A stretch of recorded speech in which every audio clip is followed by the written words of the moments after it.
In this week's episode of Natural AF, we talk about how not doing some things is probably the best thing that you can do.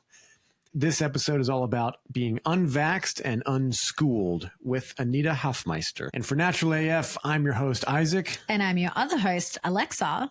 And together we are diving into what it means to be fully human, fully present and embodied in this experience called life, and what it means to be fully natural AF. I actually love this episode for the topic of being natural AF because it doesn't get more natural AF than being unvaxxed and unschooled. And I think this will be a good episode for parents to learn to relax. It's going to be okay. The things that they tried to scare you about are not that scary once you're on the other side. Yeah. And I think this is such an important conversation because as we talk about a lot on this show, a lot of this coming back to who we truly are and reconnecting to our natural state of being is a process of deconditioning and reconditioning, reprogramming the subconscious mind. And what a better way to not have to have your kids go through that than by just not putting them in school, because as we now know, we receive so much programming and societal conditioning through the various stages of school that we go through. And I don't know about everyone else. Most people I speak to can relate to this, but school is just not a really nice place, especially now. I think it's gotten so much worse. Obviously, we don't have kids in the system now, but I hear a lot of stories and it's gotten a lot worse. Bullying seems to have gotten worse, especially now with the internet. Like kids go home and they can't really escape it. And it's really not a nice place. So having this knowledge, and really loved hearing Aneeta's experience of this, because there is this misconception that it's really hard to homeschool your kids. And the way that Aneeta talks about her experience with her children and the way she's raised them, to me, it just seems like the much easier way, and just letting the kids sort of be more self-directed in their learning and just letting them naturally gravitate towards the things that they're really interested in and not having to force things down their throat. So I absolutely love this conversation, and love hearing from people that have done this, because we've definitely met a lot of kids that have not gone through schooling, and they're just the best, most well-rounded kids I think I've ever met. Yeah. And I mean, it's not easier. It's probably more difficult, but the difficult part isn't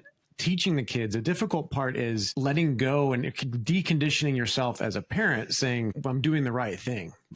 It's so interesting because my daughter went through some of this. She's doing less and she's learning more. It's completely the opposite. We've been conditioned to think that you have to go to school for 6 to 8 hours a day. And that's, you should do extra, you should do before school activities, after school activities, do extra credits and do more. And we talk about in this episode how you can do a couple hours a day and you will surpass every single public school in the nation. Well, the interesting thing is too, it's like you look at extracurricular activities that kids do outside of school. It's because that's usually the stuff that they're really actually interested in. So why would we not just do more of that within the schooling system? Yeah. But as we know, the schooling system isn't designed for us to thrive. If you're hearing that for the first time, then maybe look into that. But I'm pretty sure most of our audience are on board with that. They get it. And once you know that, I mean, I know for us, like we definitely will never send our kids to school. But also, it'd be the worst at this point. It's so wild, but it's the worst thing I could think to do to your kids. And I'm sorry if you're sending your kids to school, they'll be fine if you're a good parent and you love them and all that stuff. But it's like, I want to give my kids the best advantage. And it's sadly breaking away from what's accepted as normal. You don't want your kids to be safe in the herd. That herd is getting led to the slaughter, and I feel for them, but let that be for them. And we decide to choose a different way. Yeah. So hope you guys enjoy this conversation. I think it's definitely opens up the mind a little more to what's possible in these realms. But before we get into it, yeah, speaking of self-learning or unschooling, you can learn so many things by being passionate about something. And I started Natural Art Form because I was passionate about creating something for myself to help heal myself, to give my body what it needs to do what it does best. I have a passion for creating products that are the best, the cleanest, the most effective that I can make them, the simplest ingredients sourced from the best places. And so that's what we do at Natural Art Form. It's made it around the world. I just am blown away by the receptivity of it. We've had people purchase from Singapore, from Abu Dhabi, Dubai, UK, New Zealand, most recently. So very exciting. I started a business in the United States. I have a grown daughter over there that's helping me keep the product manufactured and moving from over there. And we also manufacture it here in Australia. So it's a small family-run herbal remedy business that is on 2 continents. I came here to Australia, fell in love with Alexa, fell in love with this country, and still want to keep my business growing. So we're finding a way to make it happen. And I'm so grateful to everyone who's been a patron of ours and a customer and has been sharing our stuff on socials and letting their family and friends know about it. Much appreciated. Thank you. So for our listeners that aren't already on our mailing list, first of all, you should be. So go to naturalartform.com and join the mailing list. We are currently running a special for the month of May where you'll get free shipping in the US. So for all of our US customers, you'll get free shipping on all orders. And again, if you're a listener, you'll get a further 10% off using the code NaturalAF10 at checkout. And this is to really help us boost some sales in the US so that we can finally get the deodorant up and running and selling in the US, which we are getting closer and closer to. And hopefully we'll have it for your guys' summer over there. Yeah. Well, that's all the announcements and updates. Let's get into the episode.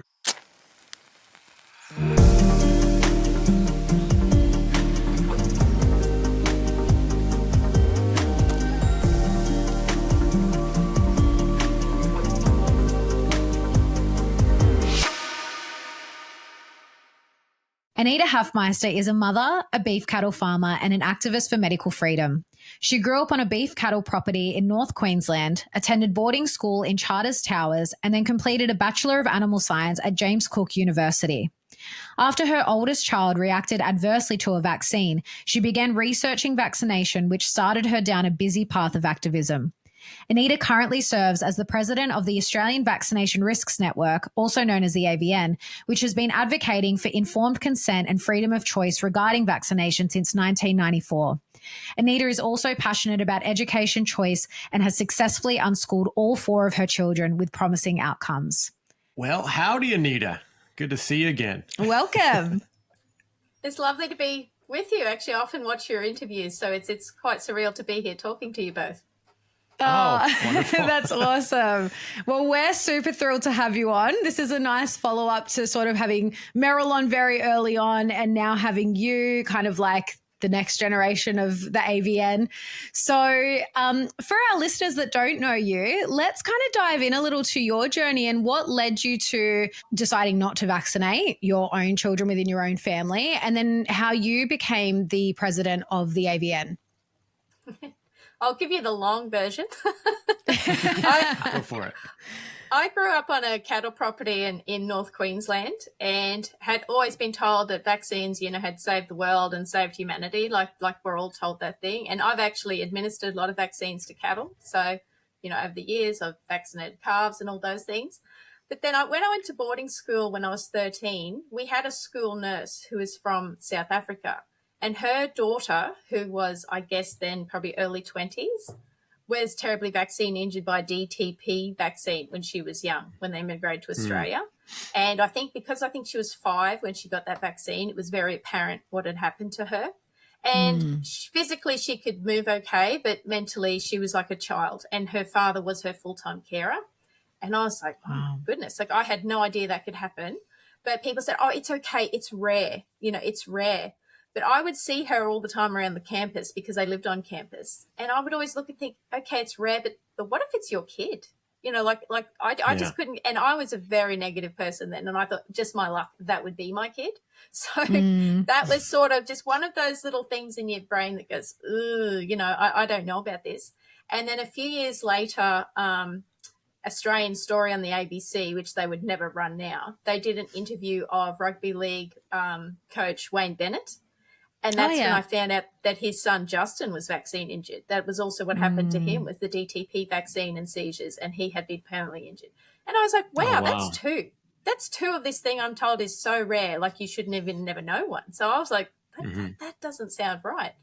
Fast forward, I went to university and actually studied science. I actually did a Bachelor of Animal Science. So I've seen how the sausage is made on the other side of science degrees. That's why experts really don't mean anything to me at all. And I know how the indoctrination works, like, because I've been through it. I know how hard it is to unwind that out of your brain, because you think you're intelligent. You know, you think you're this smart person because you have a science degree, you know better than these little peasants. So Totally. yeah, so that I'm glad I got that degree in hindsight, because it's been so helpful in me unpacking a lot of the vaccine stuff that we're told is, you know, is truth. So after that, I got married, and when I was pregnant with my first child, you know, you get told they need Hep B and all this stuff. And I just had a deep-seated bad feeling about the vaccines. I hadn't researched much at this point, but I just had a really bad feeling. Anyway, when my daughter was born, she did get the Hep B at birth, and she automatically went, like, it was a natural birth. She was fine. She went straight to the breast. And then they took her away and gave her the Hep B. And not long after that, she started this terrible sound, like a cat meowing. Like, it was like this, like she just had this horrible sound. And she just basically screamed and projectile vomited for the first 6 weeks. And then when that stopped, she got covered in eczema. And initially at the time, I didn't put two and two together. But looking back, you know, she was obviously encephalitic, like her brain was on fire. That was like the high-pitched screaming and the vomiting. And luckily, by this point, my deep-seated, probably mummy gut instinct on vaccines just kicked in. I'm like, you can always do them later. You can't take it back. And I was very fortunate. Oh, I should say, after the screaming stopped, she developed eczema. She developed eczema in a lot of places. And I took her to the doctor, and the doctor said, oh, eczema, we don't know what causes that. Just slather in these steroid creams. And, oh, by the way, she needs all these vaccines. And I went, oh, my God. Thanks, no thanks. So that's probably what started my journey. Because then luckily there was a family friend gave me a copy of the AVN's book called Vaccination Roulette, which was a book that AVN put out in 1998. And I just devoured that book because I'm a book nerd. And then I joined the AVN, and they had a bookstore, and I bought every book they had. And I was just like, wow. You know, when that curtain just drops and you can see, I was just, oh, my gosh. And I didn't doubt it. I don't know how people can read all these books and try and debunk them. Like, it's just factual stuff. Like, it's not, you know, it's just stuff you've never been told. It was just insane to me. So then from there, I became a bit of an activist. I bought, like, if I knew young mummies in the district that were pregnant, I would buy them books from the AVN, and I'd send them letters saying, hey, I'm not trying to tell you what to do with your baby. It's just, I just wish someone had said this to me, and, you know, all the best with your baby, and really question the Hep B, because why? Why would you get a Hep B? Yeah, and, exactly. You know, not many of those mummies listened. And I have been an outcast in my community for a long time over that, but I haven't cared, because when children do react, I get the phone call. Like, they quietly contact me and say, hey, my child's having seizures now. What do I do? So it's been great in that sense that I've been able to help people that way. And over the years, I've worked on, like, my sister-in-laws, and two of my nephews have vaccine reactions and, you know, are a little injured. But the youngest one, she stopped vaccinating and she's perfectly healthy. So, good. You know, because you can't, you just have to slowly have those conversations with people, because people just aren't ready till they're ready. And it's so hard, but that's how it is. So, yeah. And unfortunately, oh, sorry, Aneeta, I just wanted to jump in and say, unfortunately, that's quite often they have to have the experience for themselves with one child getting injured to actually see it for themselves. And then when they choose not to with another child or future children, it's like night and day. They can see the difference, and then they just know that within themselves from that point forward. Yeah. And I can't imagine the mummy guilt on that too. Like, that's what you see so much. You know, they've got injured kids and the next ones are fine. They're just like, oh, the guilt. So after Tamsin was born, I had like 3 kids under 3. So I was rather busy. But I have 4 children. So the other 3 are not vaccinated at all. And they were fine. They're perfectly healthy. And so it's just unvaccinated kids just have this amazing sparkle in their eye. It's hard to explain to people, but they're just amazing. So I joined the AVN, but I didn't join the committee until 2014. So I had always been very active with the AVN, writing letters. Whenever Meryl had a letter writing campaign to a newspaper or a politician, like, that was my favorite bit of the AVN, because all these amazing people would write all these amazing, like, educated letters. Like, it was just like, that's our community. We're told we're crazy anti-vaxxers, and they are the most amazing, educated, well-spoken, incredible people, because you have to be to go down this path, quite frankly. It's not just a whim people go down. Right. So yeah, I joined the committee in 2014, and that was right as the William Thompson story broke in the US. That got covered up. That eventually became the documentary Vaxxed, about the MMR vaccine fraud. Yeah. So it was basically a whirlwind. And in 2017, we brought Polly, Tommy, and Suzanne Humphreys and Brian Hooker over for a tour with Vaxxed. And that ended up with Polly, Tommy being banned from Australia under terrorism legislation. Oh, my How God. ridiculous. Because she was What a a bunch of threat to the clowns. peace and good order of Australia for vaccine. You know, all she did was interview people with vaccine-injured kids. But they find that very threatening. We did get that overturned because they didn't actually have any evidence that she was a threat to the peace and good order of Australia, amazingly. But that was probably the craziest time. And then Meryl decided she needed to step down, which she has been through so much. People have no idea how much Meryl has endured over the years. So in 2019, I became the president, and then next year in 2020, we got our own Vaxxed bus in Australia, which was insane in hindsight, because in 2020, amid all the COVID crazy lockdown crap, we were touring with the bus, and that was next level insane. I'm glad we did it, but I look back now and go, yeah, we were crazy. We were crazy. How, honestly, though, it's one of those things like you couldn't have planned it better, actually, because I think at that time with what was happening, well, maybe not in 2020, but by 2021 when the COVID vax was rolled out and so many people were getting injured and so many people started questioning, it was like this shining beacon, you know, the Vaxxed bus, and it actually couldn't have been on the road at a better time. You were like a Paul Revere bus, just like the British are coming, just going all over Australia. Like, wake up, folks. They're getting ready to launch this whole program. And before you even knew that there was a program, you guys were telling people like, well, I think we knew it was coming. It was just a matter of when. Yeah, that's perfect. We knew it was coming. Yeah. Like we knew. We're like, you know what? We need to tour now. We might never be allowed to. Like we didn't know how hard it was going to be on anti-vaxxers. Because, I mean, at the start, people talk about how bad the mandates were. We were actually relieved because at the start, we honestly thought it was going to be army going door to door and vaccinating people. That was the rhetoric they had. And it was run by the army. So, you know, we were actually, people are only going to lose their jobs. That's actually pretty good. You know, which sounds horrible, but from where we were, like it ended up pretty good. But, you know, but we got banned by the Sydney City Council. We got banned by the Blue Mountains Council. We got harassed by councils everywhere we went, and police in places because we couldn't get venues, and we refused to have a COVID plan because we wouldn't kowtow to that crap. So, yeah, it was interesting. But our community was wonderful. Everywhere we went to the bus, we would just hug everyone all day because COVID was crazy and you weren't allowed near people. We just hugged our way around. I love that. Yeah. I love that. And, you know, people would have a lot of hatred online. Like the local Facebook page of whatever town you were in would just be abusing hell out of us. But people were not gutsy enough to actually come and talk to us at all. And, you know, some people just randomly come up and said, hey, what's the bus? And when they do that, you've got such an in because they come up to you. They then can't be rude to you in a way. Like, and then they're stuck there with you telling them.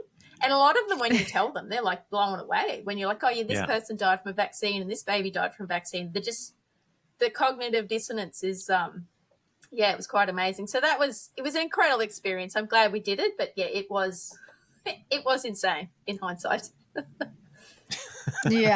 Yeah, and so many amazing interviews. For anyone listening, I definitely recommend going and watching some of the interviews they're all up on Rumble on the AVN's page, which we'll link in the show notes. So many, because, you know, I edited some of those that went up and just so many stories. Like, it's really sad, but at the same time, I think especially during like the COVID era, I was just like, it's unfortunate, but this really had to happen. And so the amount of people, and I think you guys have said it, like it seems like more people woke up during that time than in the last 20 years. Oh, they did. They did our job for us. Like we couldn't, you know, big round of applause to the government. They just woke up, like they did our job. Like they were great. I said to Meryl, why did you do anything for 30 years, Meryl? Like the government just did it in a couple of years.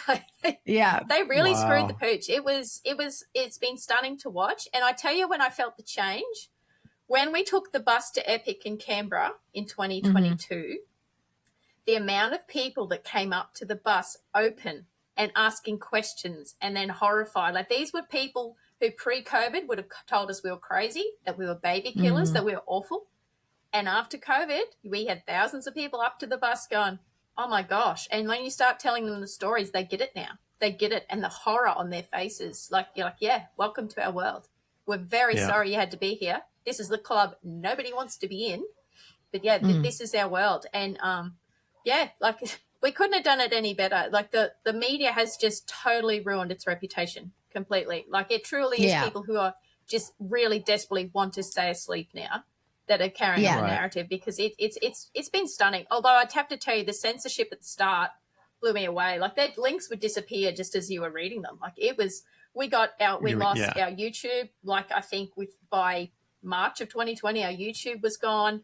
Facebook was almost impossible to use. We lost our first Instagram account. Like, things just disappeared everywhere. Like, we lost so much stuff. It was just crazy, the censorship. Yeah.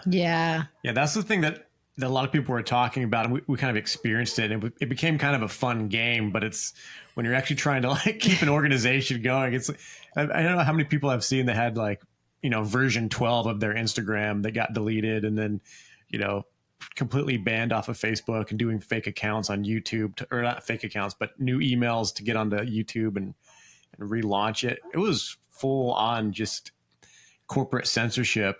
And I think that woke a lot of people up too, because it's just, I don't know, it's just everything they put in those movies. It's like, there you go, like, it's right here. They're, Well, it was like the modern day version of the burning of the books, wasn't it? Like, where you couldn't say certain things because it would get taken down. And I think people started to see that. But I think it's funny because I know who you're referring to, because Owen Benjamin was one of those. He just all his accounts kept getting taken down. And the AVN, like, very early on, because that's March 2020 was the first lockdown, I think. And I think it was these organizations and people and groups that were already on their radar, where they knew that, okay, well, if people start going there, we just got to shut them down now. But the thing is, and again, what was born out of that COVID era was so many of these like more freedom-based platforms. Like, you can't shut down the internet. So, short of that, like, information's always going to be on there.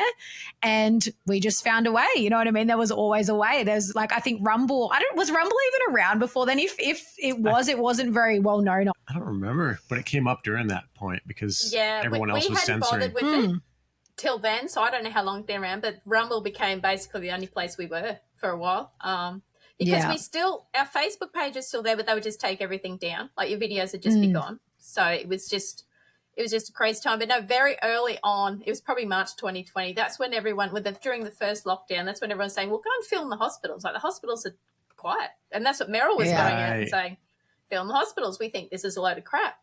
And then very early on in the pandemic, I got Meryl onto David Crowe, who is a researcher calling out virology. And he had like the original papers and stuff saying how SARS-CoV had not been identified at all. And so we were one of the first out there saying virology is bogus. Wow. And it's very sad because I think that was one of the last interviews David Crowe did, and then he suddenly passed away from cancer. So that was very sad, actually. Wow.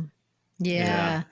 Well, I'm glad you brought that up, because I was going to ask that, because I wasn't sure, because I know that you're very well aware of the virology fraud. And now, knowing your science background, you probably could see straight through it. How much of a shock was that for you when you first kind of were like, wait, virology itself is a sham? I can tell you that I know how much cognitive dissonance hurts, because it physically hurt my head. Like, it was a physical pain in my head when I read a book by Janine Roberts called Fear of the Invisible, and that was in 2010. And that goes into great depth of the HIV hoax, like has all the receipts and goes through it. And she was all about polio just being pesticides, and how these doctors had testified in Congress that, look, this isn't a virus, this is poisoning, and we're curing it with vitamin C, and they just got ignored. So no, I grappled with that book. There's not many books that I just go back to every now and then and just reread another chapter. But I have with that book. Like, that book stunned me. That was my pivotal moment. I really grappled with that, but it's facts. Like, when you look into the actual foundational science and take the emotion out of it, it's just, it was mind-blowing. It was really, really tough. But I've just been so vocal on it ever since. And like Meryl didn't come around to it until COVID. Like, she didn't fully grasp it. I guess we didn't have to. Once COVID came around, where you more had to deal with this stuff, like, really, no, we can't let this go on anymore, because this will keep on going while ever this narrative stands. So, I mean, with the AVN, we put both narratives forward because, you know, there's people that are awake to it and there are people that are simply new to vaccines and just want some information. So, you know, we just put it all out there. It's a smorgasbord of information. But whenever I'm asked, I'll tell you, virology is absolute pseudoscience. And, so that was my journey. Yeah, Fear of the Invisible by Janine Roberts. If you can still manage to get a copy, that's an incredible book.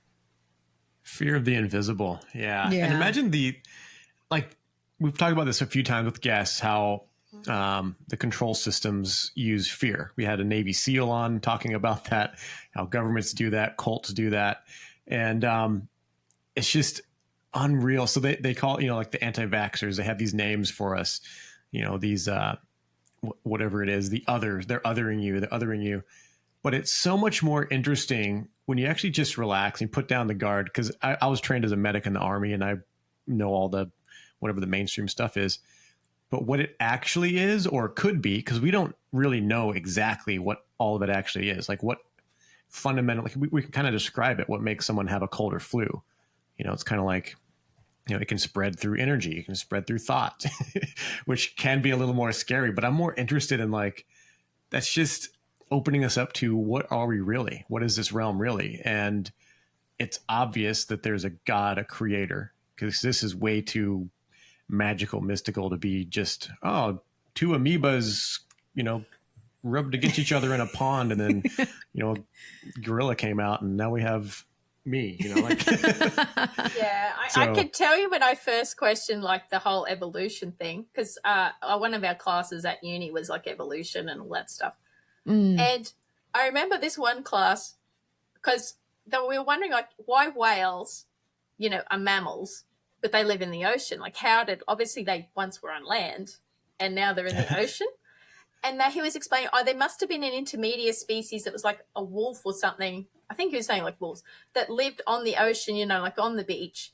And then slowly, you know, they've evolved from like 4 legs on the ocean to like being a whale. And I was like, that does not make any sense whatsoever. Like, I could not see how, like, the first offspring that came out that like didn't have legs and was now like in the ocean, like, it just blew my mind. It blew my freaking mind so much. I was like, yeah, okay, that's just a step way too far. So like that was another moment where I'm like, ooh, that's what these experts mean nothing to me, because I was like, that is some weird fairy tale stuff right there. Like, I just couldn't comprehend how that was even a thing. Yeah, that's why I'm laughing. And Isaac and I often laugh at like scientific things where they've had to go so, like, the story's gotten so far-fetched because they have to try and make it fit their paradigm, and it just doesn't make sense. Like, it's laughable. A lot of it's actually really funny. It is. And like, over COVID, I mean, as much as it was angry and scary, it was so funny every day to see a new rule and a new thing. Like, it was just farcical. It was hilarious. And the things people were doing, you know, with the bags over their heads and masks in pools. And like, it's just like, wow, this is actually amazing. Like, psychology is cool that you can make otherwise intelligent people just become raving lunatics. It was stunning to watch. Well said. That's exactly it really what happened. was. I saw somewhere that China made Joe Biden, or, you know, the former president, made his staff do a COVID test, but they had to do the swabs in their rectum. And I was like, that is just demeaning and hilarious. But that's what. But see, it's all demeaning. Yeah, that was the thing. It is demeaning. Like, because how far will they go?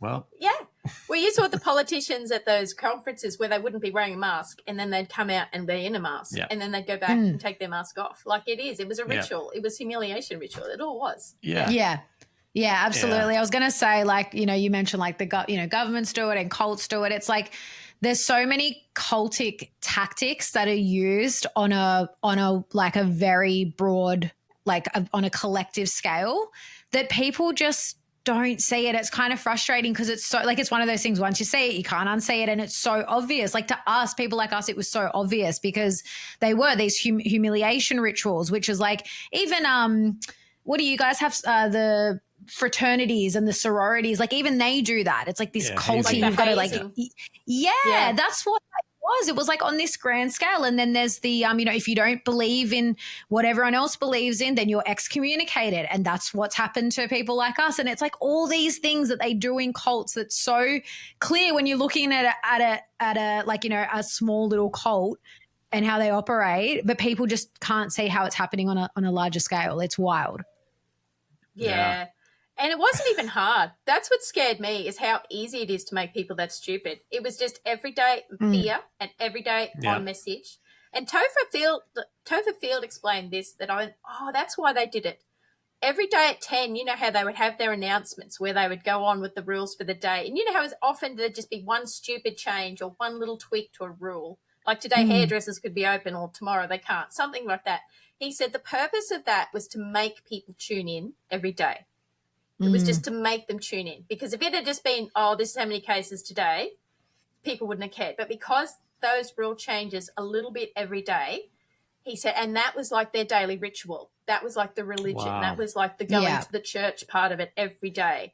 And, you know, you'd get your fear and you'd get your rules, and it was so easy. That's what really scared me, is people are so much more programmable than they think they are. As soon as you add that little bit of fear, it's crazy. Yeah, Absolutely.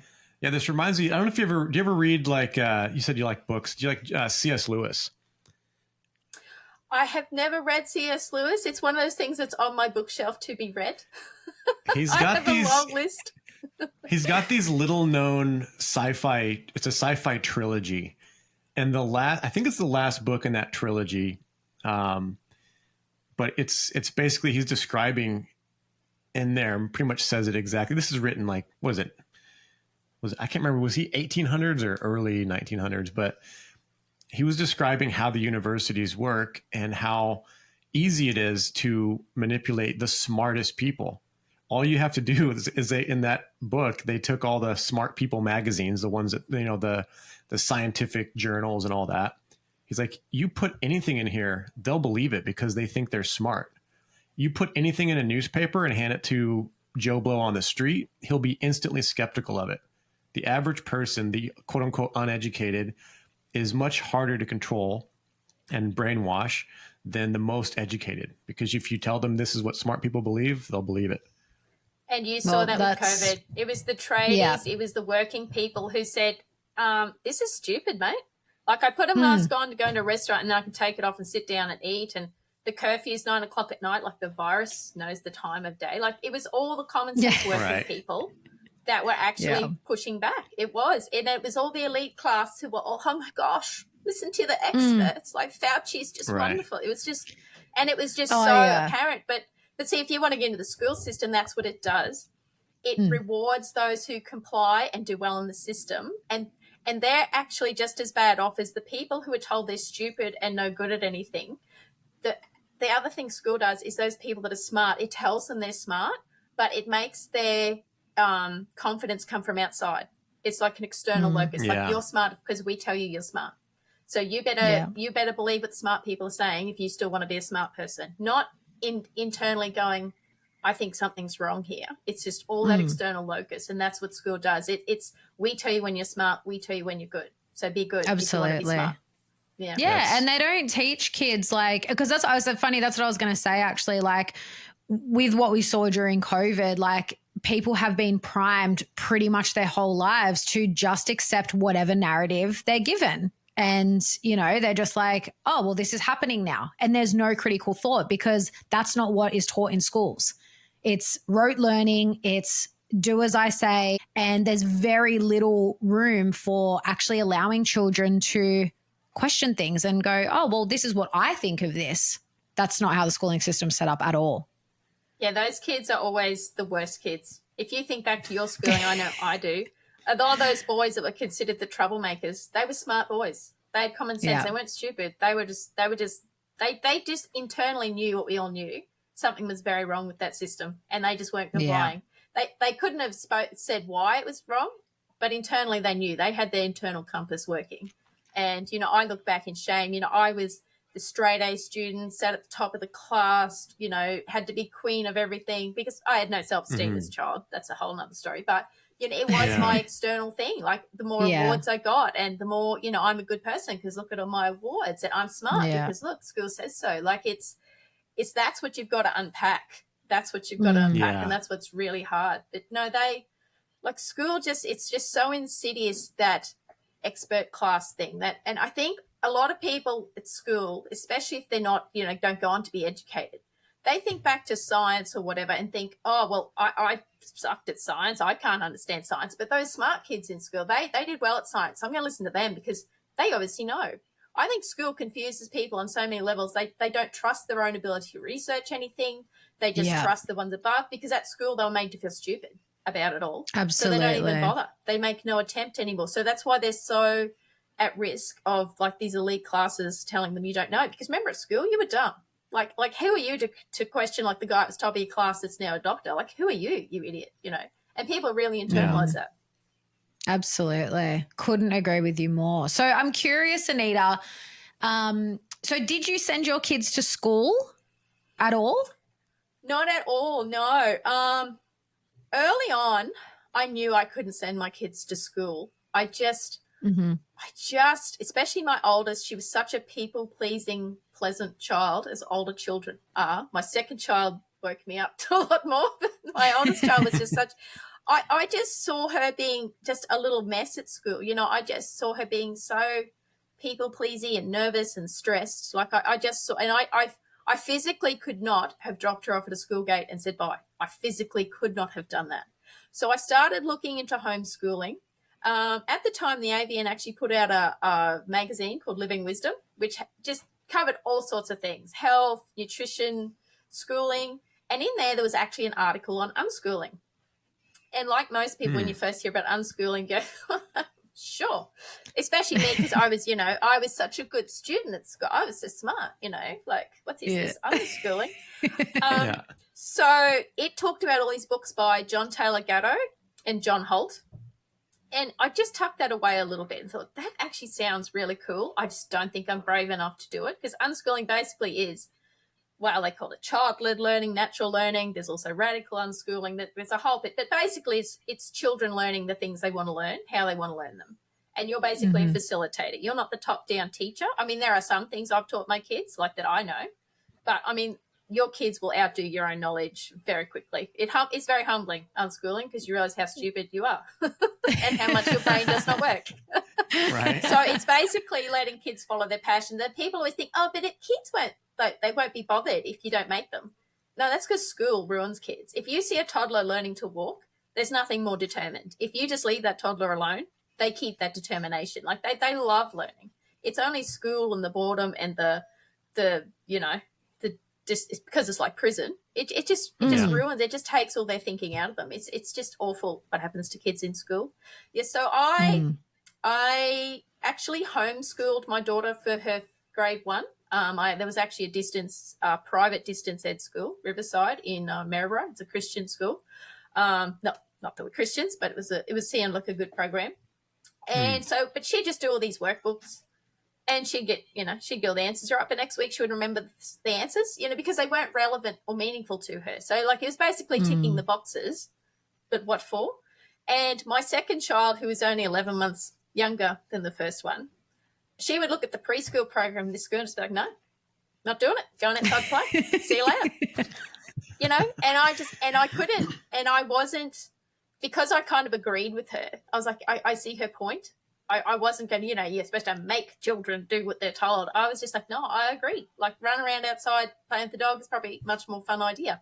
So that's when I really read, I read Grace Llewellyn's book called The Teenage Liberation Handbook, which was written in the late 80s by a school teacher saying, it was written to teenagers to say, quit school and do what you want to do. It's much better off.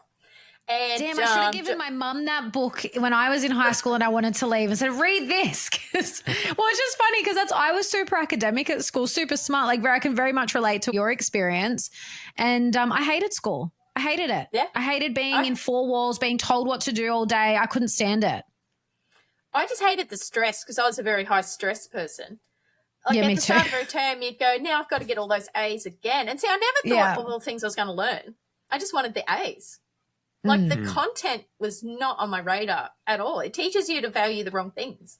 It teaches through a value like what you're told, like the result, like not the actual learning. Yeah. Well, that's what for me. Yeah. I just want the pat on the head and say you're a good little girl. You're a smart little girl. Yeah. Yeah. So I read John Holtz had books he wrote in the 60s and 70s because he was an ex-school teacher. It's all ex-school teachers that tell you don't send your kids to school. Yeah. And he Absolutely. wrote How Children Fail and How Children Learn. And John Gatto wrote books called like Weapons of Mass Instruction and Dumbing Us Down. And I just read them. Yeah, I just read them and I'm like, everything clicked. Everything they said, I went, yep, that is so true. That is what school does. That's what the government, like, it was just all so clear. And I'm like, okay, sweetheart, to my husband, we're unschooling. And I said, if you're going to disagree with me, you're going to have to read this pile of books and tell me why you disagree with me. And he just said, cool, we're unschooling. I love it. But I mean, it is scary. And I tell you, when I first started, because I was always a crazy anti-vaxxer as well, like in my local community, I've been a pariah for a very, very long time. But I tell you, since COVID and since my kids have grown up, no one says anything to me anymore because they all know now that vaccines might actually be a bit dangerous, and my kids are amazing. So, How old are your kids now? 20, 19, 17, and 13. Yeah. And what's the if you want to share, what's the older one do? Like, is there a particular field or career or something that they got into? Okay. Well, I should have mentioned the patch in the beginning. 5 years ago, I fell off a horse and got injured and got nerve damage in this eye, which is why I wear a patch now. For all those who are wondering, I'm not Illuminati. Those checks are not arrived yet. Pirate? Okay. So my kids all witnessed that when I fell off the horse and I got knocked out. So I was, unconscious for a few minutes, and that really scared the heck out of them. And after that, my oldest daughter actually found religion. Like, she was on Instagram and started following all these young people who are really into Bible study, and because I guess it made her question her, humanity and all the rest of it. So she got so into it, and she'd never done an exam in her life or anything like that. She just started reading Bibles and doing Bible courses and doing all this stuff. And then when she turned 18, because she was connected to a lot of groups in like San Francisco who were running Bible courses, she got herself a passport and got herself to San Francisco, and she's been there ever since, and she's teaching Bible study in San Francisco.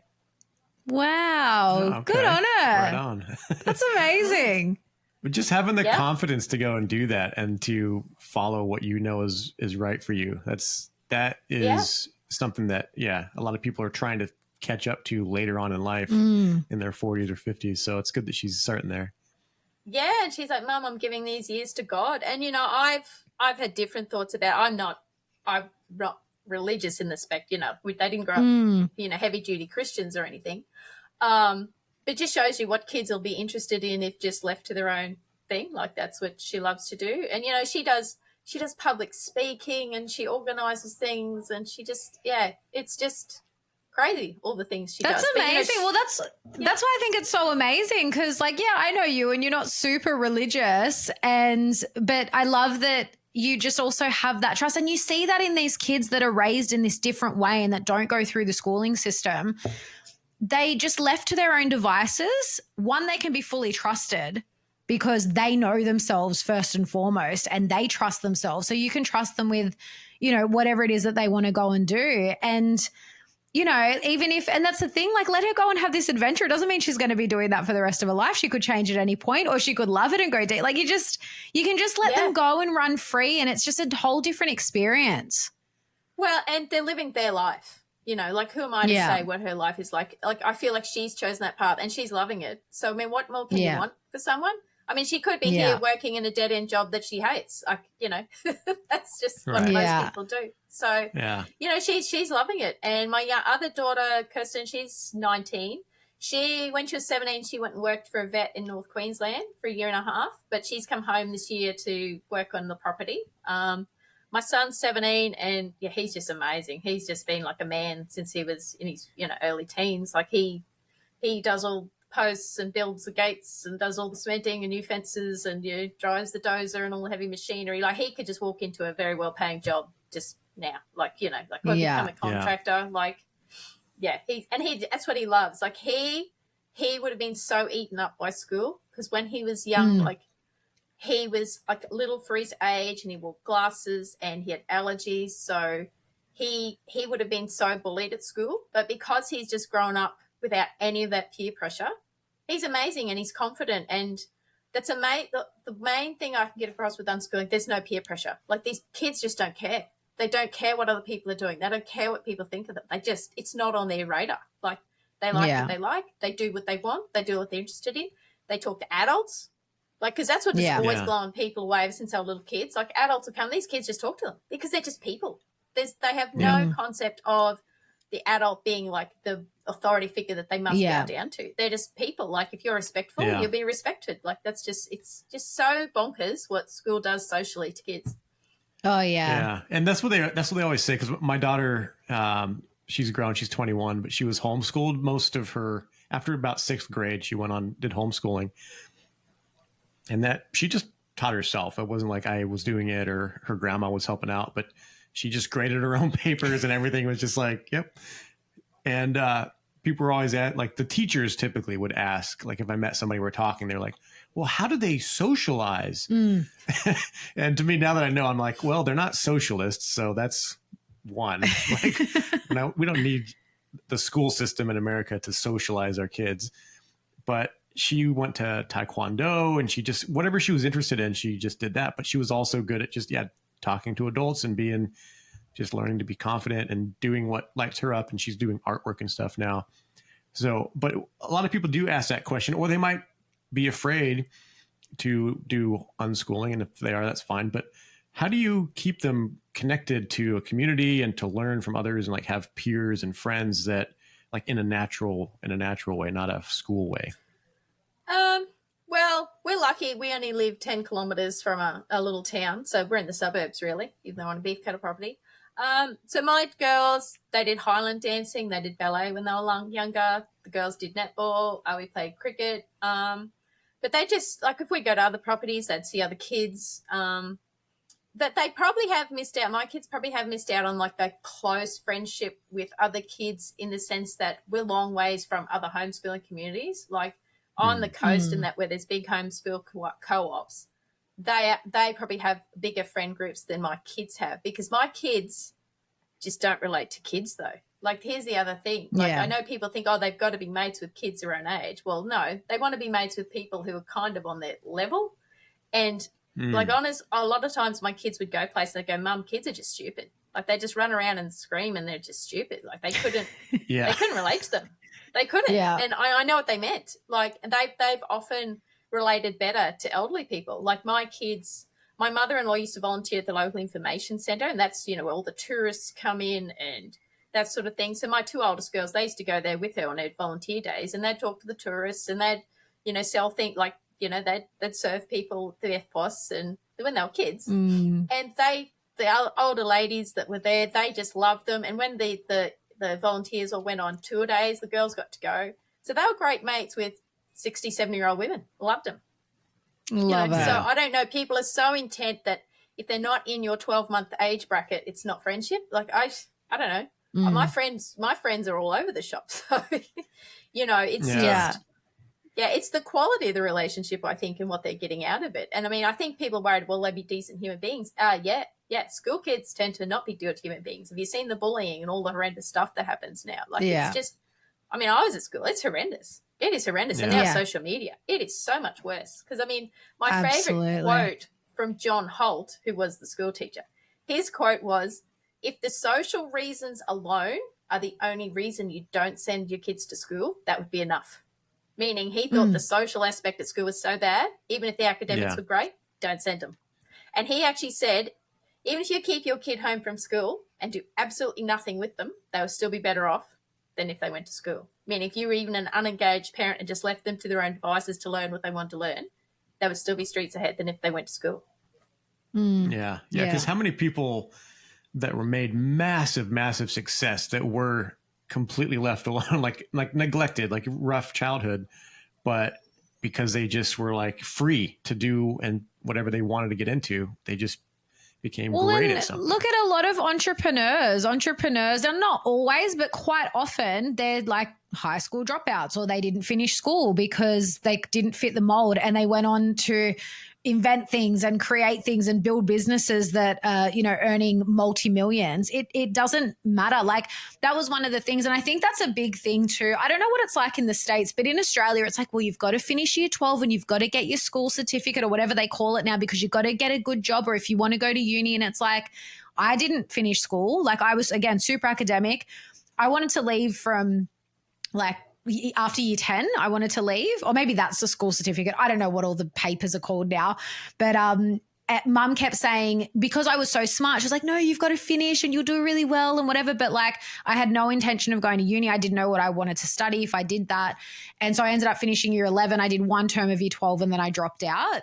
I ended up going and doing a Bachelor of Health Science at 25 when I figured out what I actually wanted to do. And the years of work experience I got before that, like, helped me way more. I find, like, even now that we're building our own businesses, that helped me way more than my bloody degree that cost me, I got in a ton of debt for. And it's just like this whole system is just always set up to like have you behind in some way. Yeah, and I mean, it puts kids on a path before they even know what they want. Like, I always tell kids now, other school kids, at least have a gap year. At least have a gap year. If you're going to go to uni, you better know that is really what you want to do. It's not just, I'm the smart kid, so I've got to do medicine or something. Like, a lot of them are on that track. I'm the smart person, so I've got to do this. Have a year off. Think about what you want. Get some real life experience. And I mean, this is the thing. Because we're like, oh, well, how do you go to uni? Universities want customers, people. They do. And there are so many tracks to get in. If you get to 30 and decide you want to do a course, there's ways to get in. Like, it's exactly. Not this thing. Rush yourself down that pathway thing. Like, I always say to people, unless you're choosing a career that absolutely has to have a university degree, find another way around it. Because there'll be a cheaper, probably more educational way to do it. Like, unless you want to be a doctor or something like that, there's other ways to get where you want to go. Get real experience and do real things. And that's the thing that school robs kids of, is doing real things for real reasons and having responsibility. Kids are so babied now. That's why I always tell, like, with unschooling, give your kids as much responsibility as you can, basically. Like, even if it's having a family pet and they're the one responsible for it, making kids have real jobs, that is what gives you confidence. Doing real things for real reasons, that is what gives kids confidence. And people say, oh, well, how do, there's risk and stuff. Yeah, well, you learn about risk management by actually taking risks. And I don't mean do stupid things with kids, but, give them real things to do that involve real risk and them actually having to be responsible. And they do amazing things. Like my kids, they've been riding horses since they were young and stuff. They've all had their own working jobs, their choice, but they've always had to be responsible for them. And that is just so grounding. But I mean, people do unschool in the middle of apartments in New York City too. Like, it's not just, I mean, a rural lifestyle does have a lot of advantages, but people do it everywhere. Like, there are things you can do and find to do with kids everywhere. Like, it's a massive movement worldwide now. It's just, and COVID has just made it even bigger. It's great. Yeah, exactly. Yeah. And for a bit of contrast between, so I went to move from Wyoming to Texas, and Texas has a pretty miserable like school system. It's pretty low ball, like very low hanging fruit. But I homeschooled from age 14 to 15, I think, just 1 year, maybe 1.5. During that time homeschooling, I think I was only doing school until about from like 8 to maybe 11 or 12 in the, for like 3 or 4 hours. And in that year and a half, when I went back to school, I tested to get back into high school, and I was going in at year 9. I was going in at year 9 and was testing at 11 and 12th grade level after just 1 year of half a day of just looking at a workbook and answering questions. So that, if you take that and put that on a national level, you can imagine how far these kids could be if they were let to do what they were going to do, what they're interested in, what they naturally have gifts for, and go full passion into that. Like, we'd be building cathedrals again in like a couple of years probably. Which is why they don't want it. They don't want it. And you imagine how efficient it could be. School is so efficient, inefficient. Like it takes all those hours in your day. It's probably actually an hour and a half of actual work if you sat down and did it, which is why homeschoolers just breeze through. And I mean, if you've heard of the Sudbury Valley School, that was like an unschooling school in America. It's children led, and a group of children. Melissa Gray mentioned that one. Yeah, they actually said, "Hey, we actually want to learn maths." So he got these kids to sit down. I think they did an hour a week of something for 6 weeks, and they went through like the whole high school maths course in 6 weeks, and they were all proficient. Or there might be the primary one. I can't remember the education. But basically it just showed you that when kids are willing and want to learn, school just wastes so much time. And that's what Grace Llewellyn said in that Quit School book. She was like, you could do the meat and bones of most of these school courses in, a week course, just a week intensive, you'd be done with the subject. Like, it's just crazy. But, I mean, it's true. It's childcare. School is childcare. That's all it is. It's indoctrination and childcare. That's all it is. And it's just designed, as Gatto said, it's just designed to make you obedient and stupid. That's all it's for. And people have a hard time hearing that, but that is all it's for. Well, and we're seeing that now, like even in the States, I think there was like I don't know if it was like a documentary or like just this video came out where they went to like elementary school, and they asked like first graders, second graders, however old they were, like what their favorite food is, and they were all like hamburgers, hot dogs, and then like they had to name fruits and vegetables and they couldn't name them. And it's like, if that's if that's the product of kids going to school, then there's something fundamentally wrong. And then you look at like the state of the health of the American population and the health system. It's like, well, that's you can see how they're funneling people through to become sick, fat, and unhealthy. Yeah, and they just dumb the standards down too. Like what was considered like primary school maths and stuff in the late 1800s in the US would be at least university level now.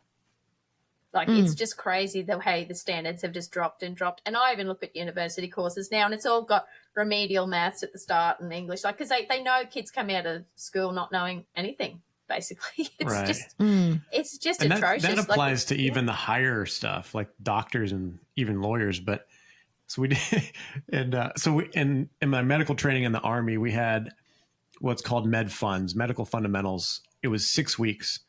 In that 6 weeks, one of the doctors that ran the training environment we were in said that they condensed 2 years of pre-med school, the first 2 years of medical school. They took that and condensed it into 6 weeks. And it was brutal. Like, it was hard. But in 6 weeks, we cleared through 2 years of doctor training, like pre-doctor training, all the anatomy, physiology, pathophysiology, all that stuff. We were working on cadavers within like the first week. And if that's possible at that level, like that's some really technical stuff. I mean, it's just, I can't wait for the Unschooled to start designing actual, like really kick-ass training programs for whatever, for engineering, for math, for science, for different things to develop, new energy. I can't wait for these kids to develop some more free energy ideas and stuff. And like, and I just want to say too, but like, that's the biggest part of that is the kids being interested in what they're learning, because that was one of the things I also hated about school, especially high school. Like the first couple of years, like you have to do all the subjects. I hated history. I hated science at school. And the irony of that is I ended up going on to do a whole, Bachelor of Health Science, or advanced diploma, whatever I ended up getting. But, I think that's the biggest thing is like the kids need to be interested in, because whatever they're interested in, they will just naturally like follow that. And like I said from the time that I left school, I will never, ever send my kids to school ever. I was always adamant about that because it's a one size fits all model. And that's not how we operate as human beings. We are all individual. We are all unique.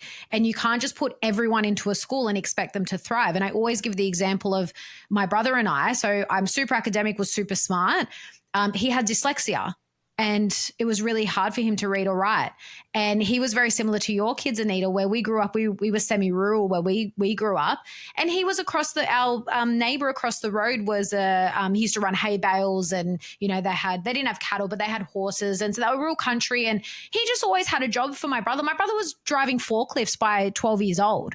And I always use that example. He was dyslexic, really struggled with school. I don't even think he finished school either. He went on to become a tradie and has always made way more money than me.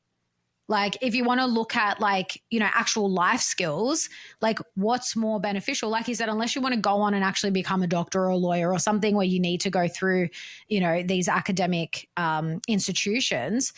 Other than that, it's just for the majority of people, it's not the right fit. Yeah, and even with like the doctors and lawyers and stuff, that's just because the current system says you have to have that degree. Like Exactly. Years ago, it used to be like an apprenticeship system. Like if you wanted to be a doctor or lawyer, you apprenticed to one. You just learnt it. I don't think surgeons, as much as we venerate surgeons and stuff, if people were just allowed to go and learn with them, a lot of people could be surgeons and stuff. It's just such an elite thing to how to get into, and they love their high income because if they just let anyone who wanted to do it learn to do it. Because John Taylor Gatto tells some wonderful stories about that, about a con man who conned his way onto, I think, a Navy ship, and he was like the medic or something. And he was supposed to be the medic, and this guy got appendicitis, and he was expected to deal with it. So he just had a textbook there on how to do an operation to get an appendix out, and he did it just with an instruction book. So, it just shows you this expertise stuff isn't all it's cracked up to be. It's just so elite, and it's to keep the top at the top and the bottom at the bottom. Because, if we all just had easy access to learning any of those trades, it would crumble a lot of the, the classes in society. That's why they can't do that, and a lot of the kids who do worse out of school are the more poverty ridden kids because they have the situation they have at home, and then they get to school and they're usually acting out, and then they get told they're stupid and they think they're stupid and they end up in crime. Like it's just a horrible cycle. Whereas if those kids just had resources and support, they would do amazing things, a lot of them. So it's just really sad. Every time we used to drive past the school, my kids would be like, oh, look at all the little prisoners. Like, it's so sad. It's just sad. That's how I felt. It does. The gate, the cages. That's honestly how I used to feel at school, Aneeta. It's like you say that, but I'm like, I actually felt that. I always felt like I was in these four walls that I couldn't leave. Like I was just told what to do all day. Like just... it never sat well with me, like I on such a deep level. And interesting, like what you said earlier too about like the social aspect. And this is actually, we just had a friend over yesterday and she was chatting about someone that was super smart. And she was like, yeah, they moved him forward like 2 years in school. And I was like, well, I was super smart at school and they repeated me. So their logic was that because, this was in year 2, I think, and Mum got called in because I used to love to read. I was reading chapter books by grade 1, and I would just sit and read at lunchtime because I loved reading. And so they called Mum in and said, oh, look, she's not really developing socially. Now, mind you, I had friends and kids would come and ask me, oh, do you want to come and play with us? And I'd say, no, thank you. I'm just happy to read because that was just me as a kid. I was always happy to just do my own thing. And they said I wasn't developing socially. They IQ tested me. I was in the gifted and talented range, and they recommended that Mum repeat me because of the social aspect, which still makes no sense. Tell you in class, you're not here to be social. Sit down and shut up. Right. It makes absolutely no sense. That's so dumb. And then I want to use the word retarded. Like that's literally the term. It's like slowing you down, but it's like the mentally challenged are the ones running the school. And then I went on that was at one school, and then I changed schools. And then in the later years of primary school, I also got bullied. It wasn't it was more, it was within my friend group. So it was like some days we'd be friends, some days they'd just completely ostracize me, and there was just no rhyme or reason to it. And that was actually very traumatic for me. Like I look back now, and a lot of my really deep, like my core wounds, all this, like all the inner healing I do, a lot of it seems to come back to that. And I also think that is part of that. You often see, and this is why I hate like a lot of the movies and TV shows we watch and how high school, and you always hear this, oh, high school's such a horrible place. Yeah, high school's a horrible place for kids. And it's like, why are we perpetuating that I think it's done on purpose. I think it's done because it is this, all of these systems of control are to keep us in a state of trauma so that we're in a state of fear, because then we're more easily controlled. That's really what it comes down to. And I think the schooling system's part of that. It's like kids go through and they're severely bullied. And like you said, with social media now, it's so much worse because they go home and they can't escape it. And it's just fundamentally wrong on so many levels. Well, and people go, oh, well, you just got to suck it up and get through it. No, you don't. No. And in one other facet of life, once you get out of school, like if you have relentless bullying in the workplace, there's laws against that. Like, you know, but when our kids are kids and impressionable and really vulnerable, we're like, oh, yeah, you can just suck up all this abuse. Like, it'll do you some good. Like, it's what, no, like we need, that's why so many kids don't have boundaries and are so anxious and have, and people always say to me, oh, I could never homeschool. I couldn't put up with my kids. I'm like, yeah, well, you can't put up with your kids because they come home from school and they're angry and they're tired and they're resentful.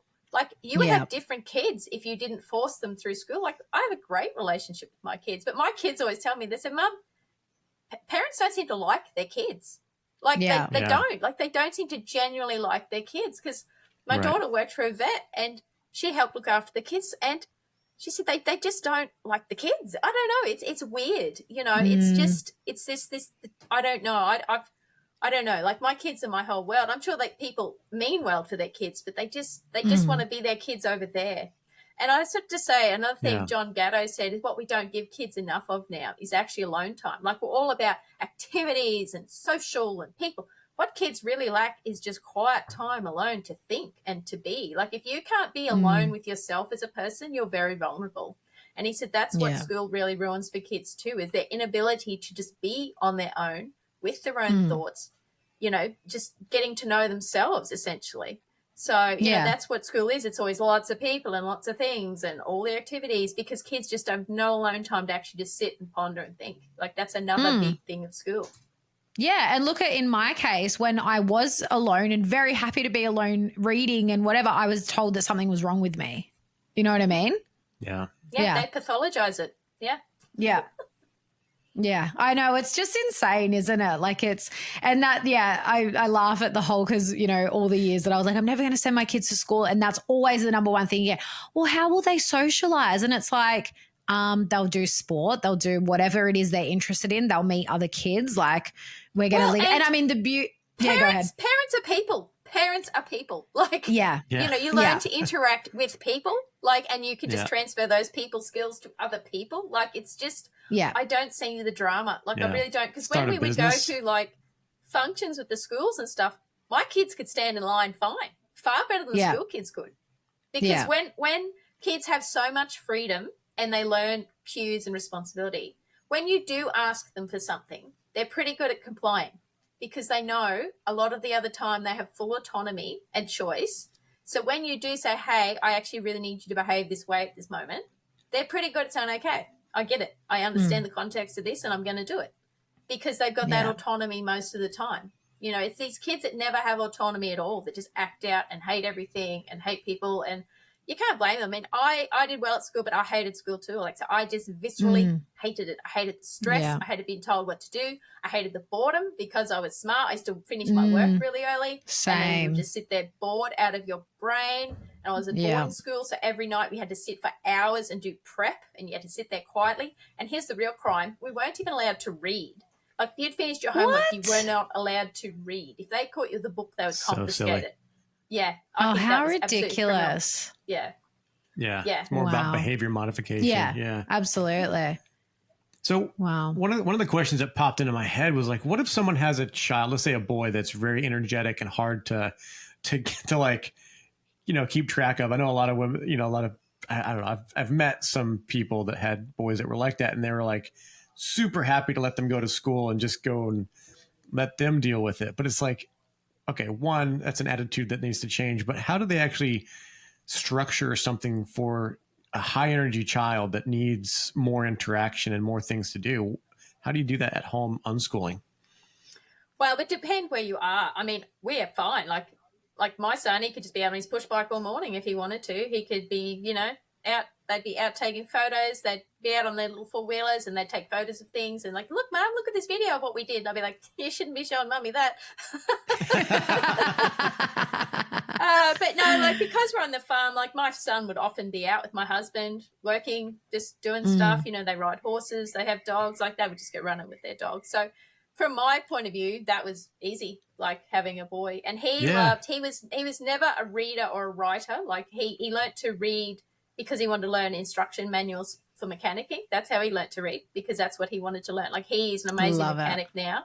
He's learned it all through YouTube and books. But his brain works that way, because when he was 4, he was doing Lego Technic kits. You know, those massive big Lego Technic kits.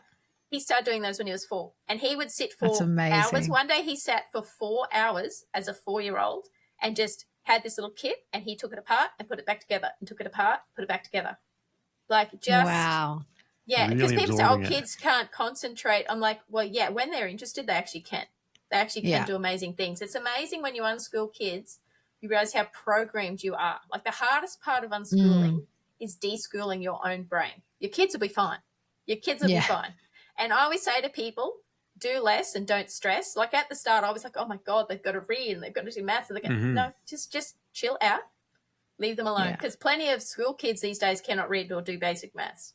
Yet my kids, they can do maths in their heads that takes me a long time, and they can just do it because they're not scared of it. What school does is makes you hate it and be fearful of things that actually just make sense. Like maths just makes sense. So when kids come to maths, which is just everyday life, really, with just an open curiosity and, hey, I need to work this out, they work it out, because you're not there testing them and you're not there scaring them, or you're not there belittling them.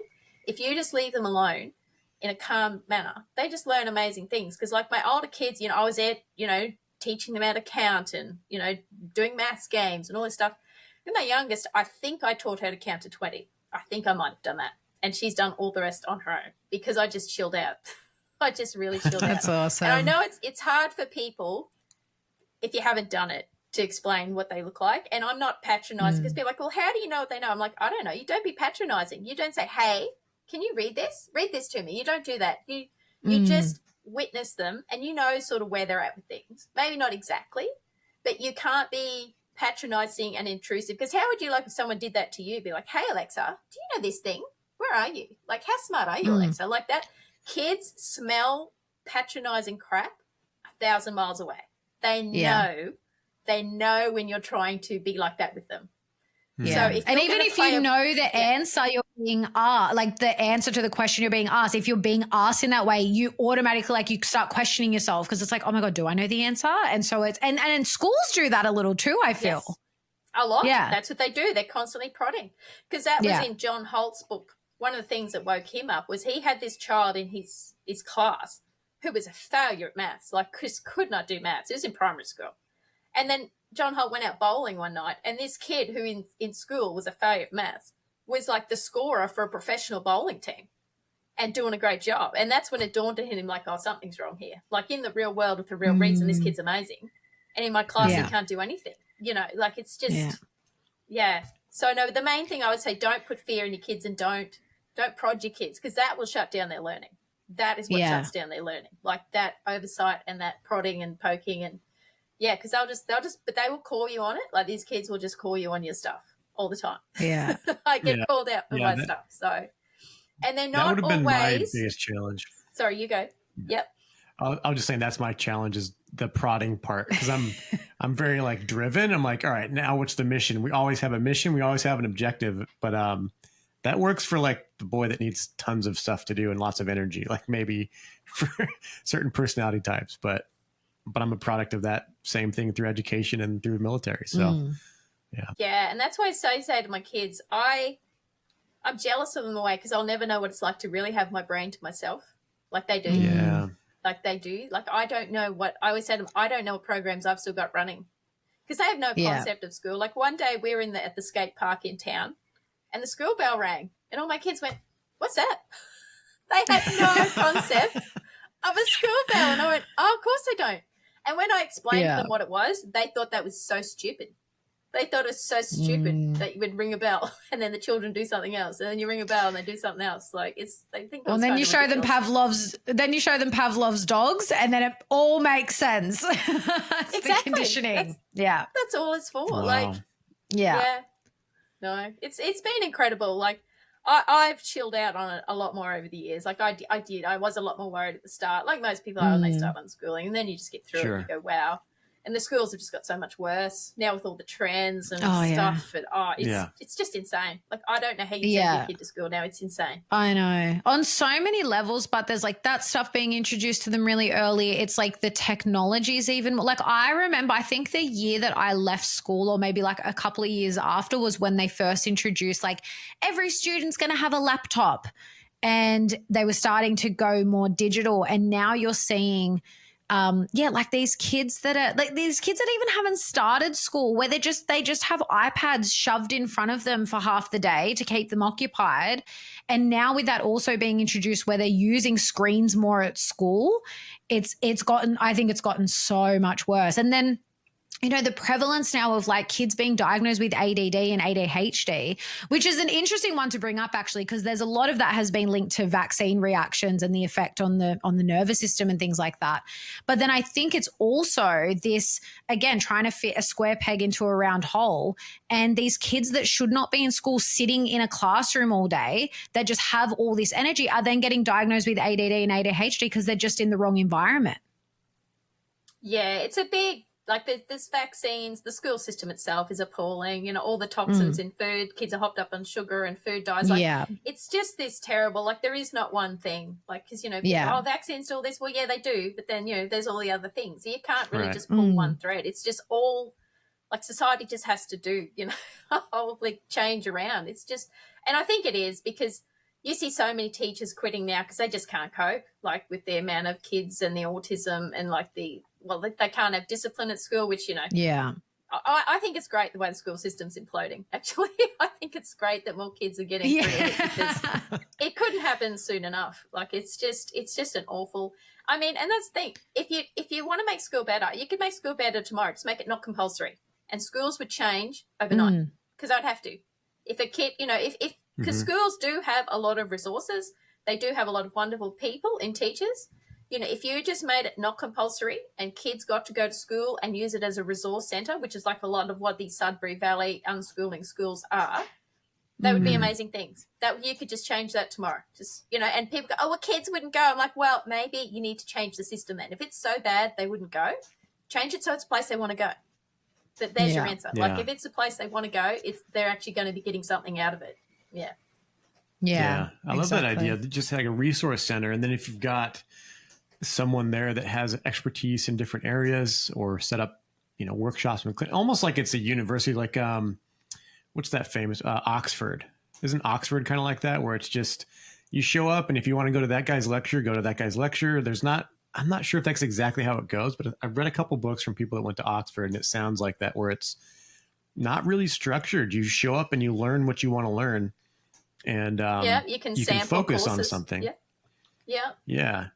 Yeah, no, that would be awesome. But I mean, there's been unschooling schools. I think there's another one in England. The name escapes me now, but have been doing this for a long time. You know, it's not just an airy-fairy idea. I mean, you would have massive teething problems at the start, absolutely, because kids without all that control system would have no self-control. They wouldn't, because they have they wouldn't know what to do with themselves. It would be absolutely mental for a little while. It would. Yeah. But then it wouldn't. You know, once they got the trust, because I see some people when they start unschooling, they say, oh, we're just going to try unschooling. And I'm like, no, your kid's going to sit around for 2 months and do nothing, because they're going to have no faith whatsoever that you're just going to send them back to school. So they're just going to say, yeah, screw it, we're trying unschooling. Like, unschooling really means you deschool and you get that whole system out of your brain, because so many people start unschooling, then stop because it didn't work. Your kid has got to get the programming out of their brain for so long. Like, you know, if your kid's been in school several years, probably a whole year before your kid's even remotely going to start, you know, really engaging with what they love and learn. Like, the programming is that deep. Like John Taylor Gatto was saying, if you can get your kid not going to school until they're 12, they'll probably be okay, because those years are so vital. Like, if you can get your kid to 12 and not have them in the system, they're probably going to be all right, because most of that formative learning, you know, you don't have to undo it. Like, they're going to have their thinking skills intact. So, I don't know, because a lot of people go, oh, well, you know, but what about high school and that stuff? And I just think, wow, that's probably the most important place to not have your teenagers. Like, it's just, it's just crazy. Like when they're really forming who they are and really buttoning down on what they want to do. And, high school is just an absolute quagmire. I think back to all the kids I went to boarding school with, and I know how many of them hated school passionately. And, we every day would be there whinging about how much we hated it.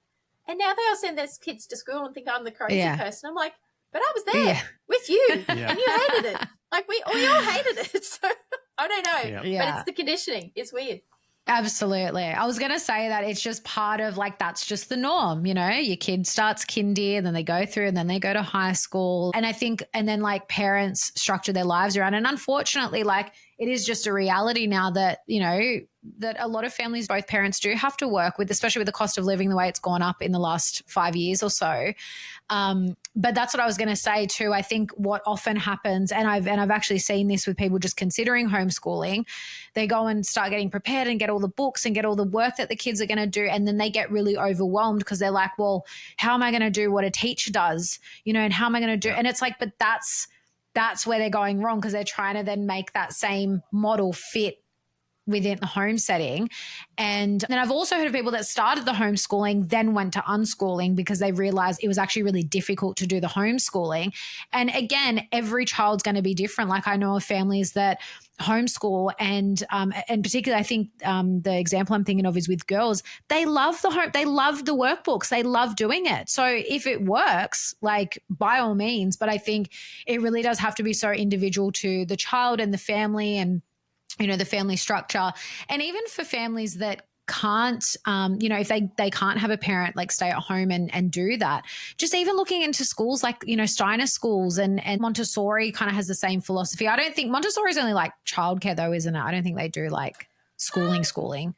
I think there's still Montessori schools. I'm not sure. I'd have to look into it. There were Montessori schools.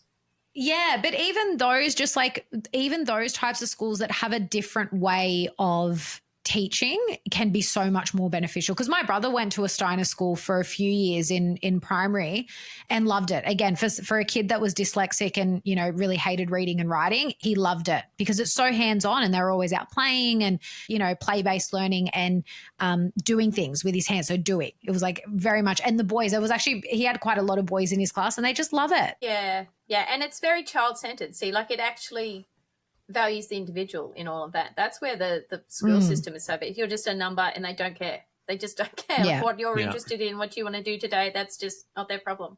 And when you do really well, it's because the school's wonderful. And when you do really bad, it's because you're a bad child, because that's the thing. When I did really well at school, it's because of me. It wasn't anything that school did. It was because I was driven and I was doing all that stuff. But the school would take all the accolades. But the kids that were doing really terribly and were bad kids, well, they were just bad kids. It wasn't the school. Yeah.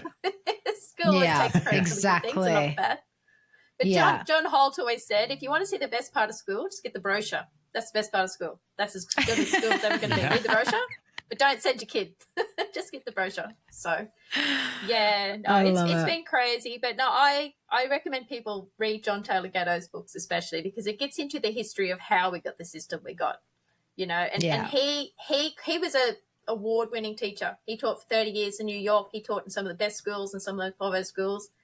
And he was all. It's just all the same, whether they're in a flash school or not. And he retired because he said he couldn't hurt children anymore. That's what he said school was. It was just hurting children. So, but it's funny though. When I started this journey with the kids, I guess 15 years ago, we were the crazy fringe people, and now everyone's like, oh wow, the school system's terrible. It's just, and now everyone's questioning vaccines. I said to my kids, we're almost normies now, and they're like, Mum, you'll never be a normie. I love that. Yeah, and we know quite a lot of we've met a lot of kids in the last few years that that are being homeschooled, unschooled, whatever, but they just don't go to school, and they are the most well-rounded human beings I think I've ever met. And the way that they can speak to adults. And it's funny, I've always been one of those people I don't know how to talk to kids, but I've realized that's what it is. They don't know how to talk to adults. But I remember when we met, a lot of these kids we met were through the Living Free movement, and they're so easy to talk to and so mature. I could never pick their ages. I knew they were teenagers, but I could never really pick their ages because they're just so mature and they look at you in the eye when they speak to you and so grown up, and just the way it really excites me for the future. This is the next generation. Yeah, well, they're the only healthy ones that are going to be left, I think, too. Yeah, with exactly. the vaccination schedule going, it's you do wonder sometimes what's ahead for these kids, but it's all those quotes. They come through you, but belong not to you. Like this is their time, so this is their journey and what they came here to do.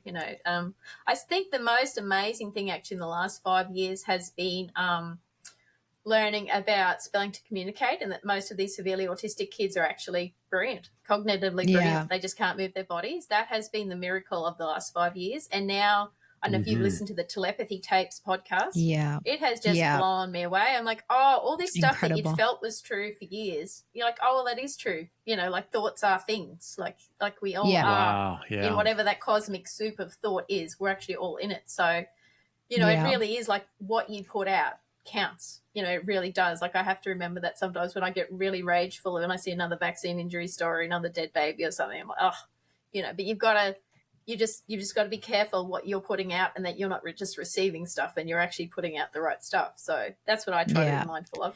Yeah. Yeah. So true. Yeah. And when I listened to the telepathy tapes, I was blown away too. I was just like, this is freaking phenomenal. And it really gave me so much hope. Like I had this moment listening to that where I was like, even like they do, quote unquote, they do so much to try and keep us down, the way they condition us, the way they poison us with vaccines and the food and the water and all these things. They do so much. And when you actually think about it, like they literally have to try and do everything to keep us down because that's how powerful we are. And what they're finding now with these autistic kids and these neurodivergent people that are communicating through thought and in this whole other metaphysical world, I'm like, even with the vaccines and what they've tried to do to injure people, it's backfired on them. Like, you know what I mean? Like we really are so powerful that it really doesn't matter what they do. We can overcome anything. And I think the more that people really step into that and believe it, because that's the first step, is the belief. A lot of people don't believe that we are that powerful. I think that's where we can really, really turn things around. And we're seeing that starting to happen, but the more people that can really step into that belief and that power, like there's just like, we've already won. Do you know what I mean? Yeah, it's just genuinely believing that. Like that's the thing, that if you have that genuine belief, that is what goes out. Like the thing, you can say your mantras and you say, oh, I believe this to be true. But unless you feel, I know to explain, but you feel it's the truth. Yeah. That's what's powerful. Like you have to really embody that truth. And that's what changes things. But yeah, it's been an interesting journey. I can tell you, I did not see myself becoming a crazy anti-vaxxer outcast, one of the most hated people in Australia and all those things. Like it's been, I've been hated on by the mainstream media and all the rest of it. Like it's just been insane when you think we're just trying to stick up for, parents who have some of the most injured kids you'll ever see. And you just see so many horror stories. And that was the thing we went on tour with that bus. We knew there was horror stories out there, but wow, just seeing them in your face hour after hour, day after day, it horrified us. So we were just devastated. It was just the most devastating.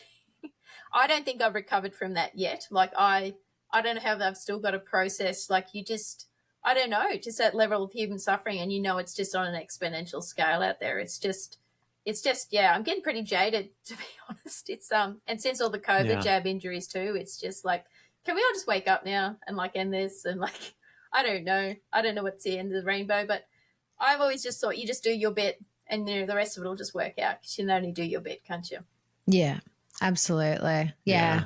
I'm very grateful for that, though, that people like you that have this pillar, the strength inside them to go and to be attacked, and then to also hold other people's stories and this trauma and this like pain, and know this and have your head full of all this stuff and still be like, we're not stopping. We're going forward. We're going to make this count. All this time, all this pain is going to be worth something in the end. We may not see it in our lifetimes, but it means that much to keep going. Yeah, well, I just can't not do it. I don't know how to explain that to people. But when I found all this out, I just couldn't be quiet. I couldn't look at a pregnant woman and not tell her. So I've always been disappointed in our community, to be honest, that a lot of people have been far too scared to speak out. And I'm just like, they're killing babies. How, anyway. But that's people. That's their own journey. But yeah, I don't, I'm not a courageous person. I'm not a very brave person. I'm just a person who goes, they're killing babies. I'm going to tell people about it. So that's how you get here. Yeah. Yeah. And people like you are so needed. And, you know, everything that Meryl did for the last 30 years and what she went through. Like, I don't know if we mentioned it on our episode with her, but like she's received death threats and massive media attacks on her publicly. And yeah, and that's the thing. It's like no one goes through that if they're telling a lie. Like no one would willingly put themselves through that for a lie. And it is so important that people like you guys and other people that are involved with the AVN and other organizations like this they have been a voice for so many of the voiceless, you know, and for people to go, especially through COVID, like when people go through these experiences of vaccine injuries, whether it's with their children or themselves, they're gaslit by the medical profession. They're completely ignored. They're told that they're crazy. Like I've heard so many stories of where they've been recommended to go and see a psychologist or a psychiatrist because they're told they're crazy for like saying what they've seen with their own eyes. Like it's insane. And so to have, you know, people like you and the AVN and the bus to actually hear these people's stories, like you see it, like watching some of those interviews, you can see for them how healing it can be as well. It's really sad the stories of the ones that have lost their children, like lost their babies, but you can, like they pretty much all say the same thing. Like if I can tell my story and someone hears it and it helps one other person, then I've done something. And that's the thing with our movement. None of us are ever going to vaccinate again. We don't do this for us. We do this for, you know, because we want other people to know about this. You know, it's just, we don't want you in our club. We don't want you to know what we know. We don't want you to know it. It's just so hard that you don't want them to join you. You kind of need them to join you. It's weird, you know. And like people like Polly Tommy, she said, you know, if it hadn't been her son who was terribly injured, she would have been the most pro-vax troll out there. Meryl was incredibly pro-vax before it was his son. And it's so hard that has to be how people learn. It is so hard, but it is just so hard to break through that programming. But, you know, more people are waking up. We are getting contacted by more younger mummies than ever, I think, asking about it all. So, you know, we've there's just too many bodies under the carpet. So they've done it to themselves. What can we say? Yeah, exactly. Yeah. Well, thank you so much for coming on, Aneeta. I knew it was going to be a fun chat. I was actually thinking just yesterday, one of your interviews, I can't remember who it was with now, and I had to clip it. And you just make me laugh. You've got such a dry sense of humor. And when you're going through like the ridiculousness of like whatever they're doing, you know, at the time. And I was just having a bit of a giggle and I was like, yeah, this is going to be a fun chat. Well, Meryl and I always have a hilarious, like when we do podcasts, we're always, because if you don't, you won't stay sane. If you don't find the humor and just try and keep it light, you would go absolutely crazy. So no, it's we try to keep it as light as possible because it's pretty dark. So if you don't stay sane. Yeah, exactly. Well, for our audience, and we'll have all the links in the show notes, but where can people find you guys and get involved? All our different avenues. I was going to say, I probably know more of the avenues than you do. You probably know more. I mean, our website is avn.org.au and you can sign up for our free newsletter there and contact us there. But I don't know. Where are we on Instagram, Alexa?